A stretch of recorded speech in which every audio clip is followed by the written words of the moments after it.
short bus ride away from a place where visitors are surrounded by serenity, tranquility, and history. If you have a free afternoon, think hard about visiting a place where you really don't have to think at all. Our destination? Jackson Park. Located about 9 miles south of the Loop along the lakefront sits one of the city's most tranquil getaway spots, Jackson Park. It was designed in the late 1800s by renowned landscape architect Frederick Law Olmsted, the same man who designed New York's Central Park. Today, over a century later, Jackson Park endures as one of Chicago's most popular natural and historic gems. For a look at this historic place, we met up with Tim Samuelson, a resident of the area, cultural historian for the Chicago Department of Cultural Affairs, and our tour guide for the day. It's gorgeous. Tell me a little bit about it.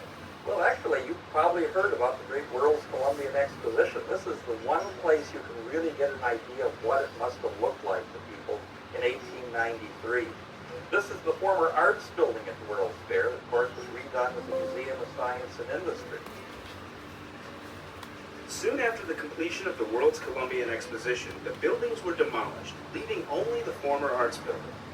Other features were replicated years later, like the Republic sculpture of 1918. But a recent tale has sparked imaginations about the fair and its majestic location. When people come to Chicago and they want me to take them around, they always say, take me to the site of the World's Fair, because there is the novel, The Devil in the White City, which everybody's read. And part of the story tells about architect Daniel Burnham having the challenge of building this huge World's Fair almost virtually overnight. And so it takes place here. It mentions the buildings and the site. So people come to town, they want to see where it happened.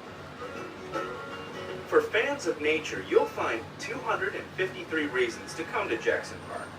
That's how many species of birds you can find here. And bird watchers flock here from all over the country.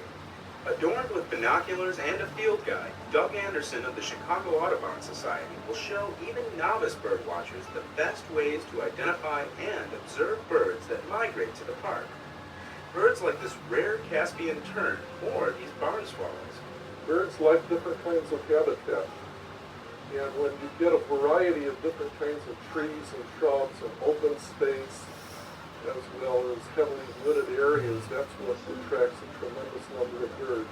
Doug leads his free tours April through December at 7 a.m. on Wednesdays and 8 a.m. on Saturdays, starting from the Darrow Bridge just south of the Museum of Science and Industry.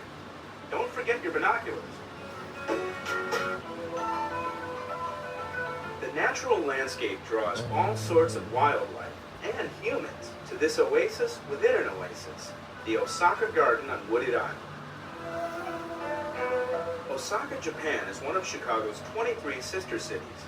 The garden grew up around the former site of the Ho-Oden Pavilion, which was built by the Japanese government for the Columbian Exposition. Once you enter Osaka Garden's gate, be prepared to refresh your spirit. One of the special feelings that you get from the Osaka Garden is almost a feeling of enchantment, a true oasis in the middle of a big city. A Japanese garden isn't your typical garden either. It's designed to be explored with winding paths, areas for meditation, and symbolism galore. There's a wonderful arched bridge that you are supposed to zigzag over so that perhaps if there are evil spirits following you, they don't make the zigzag and you would escape from the evil spirit. So there's many wondrous things. The park and Osaka Garden are open to explore daily from dawn until dusk. Not too far removed from the nature of Jackson Park is a stunning example of the innovative residential architecture created just after the World's Fair. We got the Jackson Park Highlands right near there, which was a designated Chicago landmark. Really great houses. And actually, the whole housing document, I was having an architectural tour.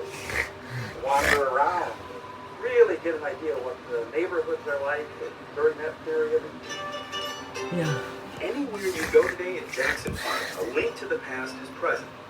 Back in the early 1900s, Chicagoans experienced everything from golf to sailing to swimming. And much of that recreational activity remains today. You can play golf, you can go swimming, go to the water jets in the park. You can do lawn bowling. That's something you don't get an opportunity to do very often. And of course, it's easy to get here on the CTA. Here's how. Since Jackson Park Express, 10 Museum Science and Industry. 40 Jeffrey Express, 50 Jeffrey Local, 20 Salon Express, 55 Garfield, 59, 59, 61st, 63rd, 63rd, 67, 67, 69, 71st Street. So the next time you want to get away, consider exploring the nature and history right here in the city, in Jackson Park. I don't know of another place in the city or another park where you really can kind of get yourself lost. That's the best part of it. You really kind of get away from it all and you're not going very far away from downtown.